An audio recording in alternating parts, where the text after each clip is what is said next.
Assalamualaikum warahmatullahi wabarakatuh. Perkenalkan, nama saya Karina Devi Wahyu Priyadi dengan NIM 222211101057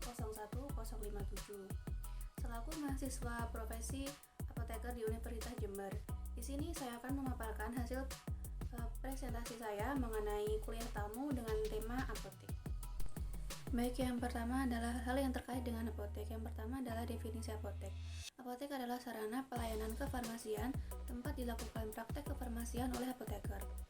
Lalu, salah satu peraturan tentang apotek yaitu Permenkes nomor 9 tahun 2017 tentang apotek.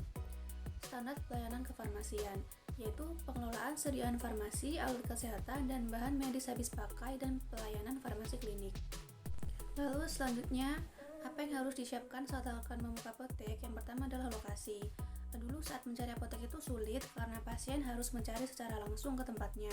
Sekarang ada Google Map, ada data-data pendukung, kepadatan penduduk, tingkat sosial ekonomi, jumlah pesaing, aksesibilitas keterjangkauan. Contoh, saat buka apotek, lokasi dapat dilihat di Google Maps. Pada peta bisa melihat posisi kita di mana, apakah ada banyak kepadatan penduduk, lalu pasar kita itu bagaimana, serta jumlah penduduknya. Yang kedua adalah modal sendiri atau kerjasama. Bisa menggunakan modal pribadi dengan tempat milik sendiri atau tidak sewa.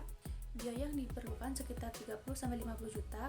Bisa juga bekerjasama dengan pemilik modal dan menjadi APJ atau apoteker penanggung jawab. Yang ketiga adalah sarana dan prasarana. Bangunan.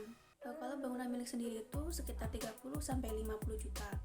Kalau sewa, pemilik bangunan itu bisa dijadikan investor, sewa murni atau kontrak, atau pemilik bangunan menjadi investor, yaitu setiap bulan memberikan profit ke pemilik bangunan. Lalu selanjutnya ada peralatan, terdiri dari papan nama apotek, lemari, rak dan etalase, komputer dan aplikasi, serta peralatan peracikan, administrasi, dan lain-lain. Selanjutnya ada perlengkapan yang terdiri dari ATK, wadah pengemas, dan lain-lain. Baik, selanjutnya adalah analisis SWOT. Analisis SWOT merupakan metode analisis perencanaan strategis yang digunakan untuk memonitor dan mengevaluasi lingkungan perusahaan, baik lingkungan internal dan eksternal, untuk suatu tujuan bisnis tertentu. Analisis SWOT ini terdiri dari 4. Yang pertama adalah strength atau kekuatan, contohnya SDM yang kompeten. Yang kedua ada weakness atau kelemahan, contohnya adalah modal kecil. Lalu ada opportunities atau peluang, contohnya banyak penduduk. Lalu threat atau ancaman, contohnya itu apotek lain atau apotek online. Matriks SWOT. Faktor internal adalah faktor dari dalam diri kita, yaitu kekuatan dan kelemahan. Lalu ada faktor eksternal adalah peluang dan ancaman. Strategi SO. Berdasarkan hasil tersebut, kita harus bisa menemukan kekuatan kita untuk mengambil peluang.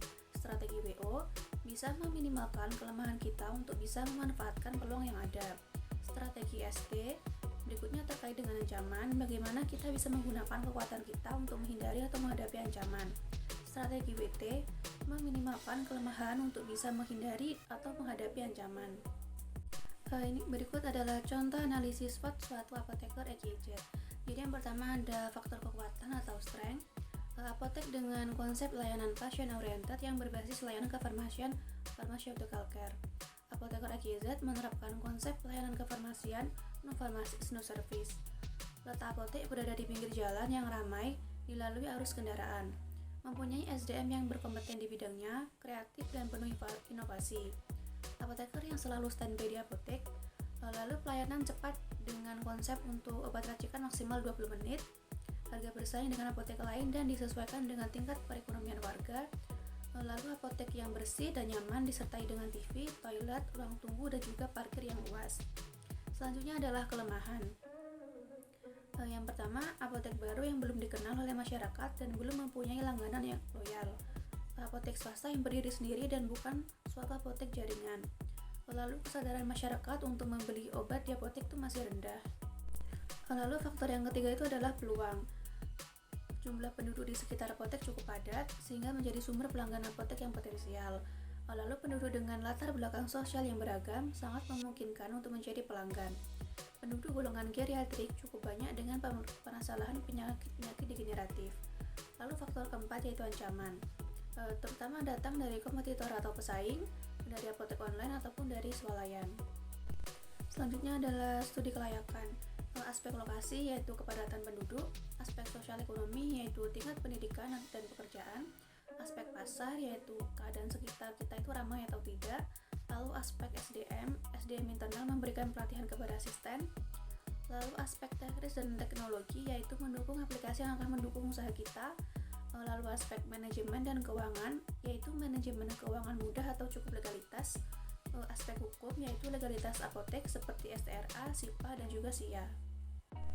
Baik, di sini adalah analisis keuangannya. Jadi analisis keuangan yang pertama adalah BEP atau break even point, yaitu titik impas di mana laba yang dihasilkan memiliki nilai yang sama dengan nilai yang dibutuhkan untuk proses produksi.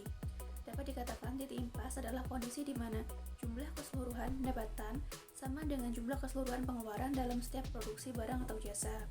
Pada posisi ini, laba akan bernilai nol mutlak, tidak untung juga tidak rugi. Contohnya, biaya pengeluaran 5.000 dan biaya pemasukannya itu juga 5.000.